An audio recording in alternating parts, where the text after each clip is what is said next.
গত রবিবার দিন ভোরে দুর্গাপুর প্রজেক্ট লিমিটেডে ওয়াগনে উঠে কয়লা খালি করতে গিয়ে বিদ্যুৎস্পৃষ্ট হয়ে মৃত্যু হয় পৃথ টুডুর। পৃথ টুডুর পরিবারের পাশে দাঁড়িয়েছিল জেলা আইএনটিটিউসি। সেই মোতাবেক মৃত পৃথ টুডুর ক্রিয়াকর্মের জন্য তৎক্ষণাৎই 50,000 টাকা দেওয়াও হয়। আজ দুর্গাপুর প্রজেক্ট লিমিটেডের টাউনশিপের স্টেট অফিসে মৃত পৃথক টুডুর পরিবারকে 13 লক্ষ টাকার চেক প্রদান করা হলো। পরবর্তীতে মৃত পৃথ টুডুর মেয়েকে খুব শীঘ্রই কাজে দেবার আশ্বাস দেয় দুর্গাপুর প্রজেক্ট লিমিটেডের কর্তৃপক্ষ।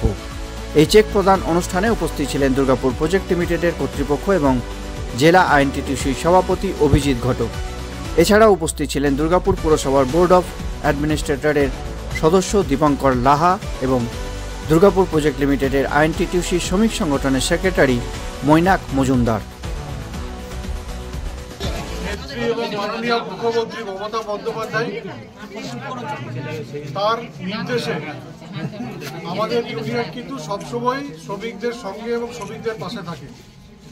নানান দাবি দাওয়া নিয়ে আমরা প্রায় যারা কর্তৃপক্ষ আছেন তাদের সাথে আলোচনা করে সেই দাবি দাওয়া আমরা পূরণ করি এবং বিগত কয়েক বছর ধরে আমরা দেখতে পাচ্ছিলাম যে নানান জায়গায় দুর্ঘটনাতে আমাদের শ্রমিকরা আহত হচ্ছেন, কোথাও প্রাণ হারাচ্ছেন।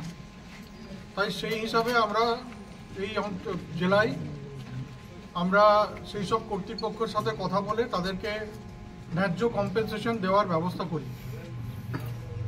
কয়েকদিন আগেই ডিপিএল সেখানে একটা দুর্ঘটনা ঘটে এবং আমাদের এক শ্রমিক বন্ধু তিনি প্রাণ হারান। তিনি আমাদের ইউনিয়নের সাথে ছিলেন এবং আমরা সেই দিন দাবি করেছিলাম যে ন্যায্য কম্পেনসেশন তাদেরকে দিতে হবে, তার পরিবারকে দিতে হবে। সেই অনুযায়ী আজকে আমরা এখানে উপস্থিত হয়েছি।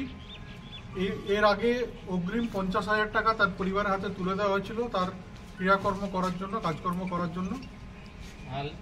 এবং আজকে যে ম্যানেজমেন্ট রয়েছেন এবং কন্ট্রাক্টর রয়েছেন তাদের মাধ্যমে তার পরিবারের হাতে 13 লক্ষ টাকার একটা চেক আমরা তুলে দিচ্ছি। আজকে সেই মানুষটা আমাদের মধ্যে নেই, কিন্তু একটা জিনিস আমরা নিশ্চিত করেছি যে তার পরিবার যাতে কোনোরকমভাবে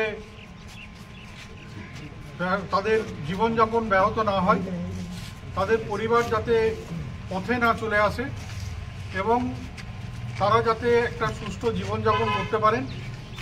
এর সাথে সাথে তার পরিবারের একজনকে কাজের ব্যাপারে আমরা দাবি জানিয়েছিলাম এবং ম্যানেজমেন্ট সেই দাবি মেনে নিয়েছেন। তার পরিবার থেকে একজনকে কাজ দেওয়া হবে সেই বিষয়ে আমরা কথা বলেছি এবং ম্যানেজমেন্ট কয়েকদিনের মধ্যেই তাকে কাজে জয়েন করাবেন।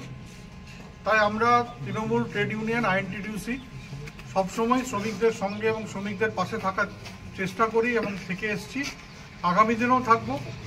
এবং এইভাবেই আমাদের যারা যে শ্রমিক সংগঠন, সেই শ্রমিক সংগঠন যে কোনো বিষয়ে, সেটা পিএফ হোক, ইএসআই হোক, মিনিমাম ওয়েজ হোক, মাইনে হোক, যে কোনো বিষয়ে আমরা সবসময় শ্রমিকদের হয়ে লড়াই করি।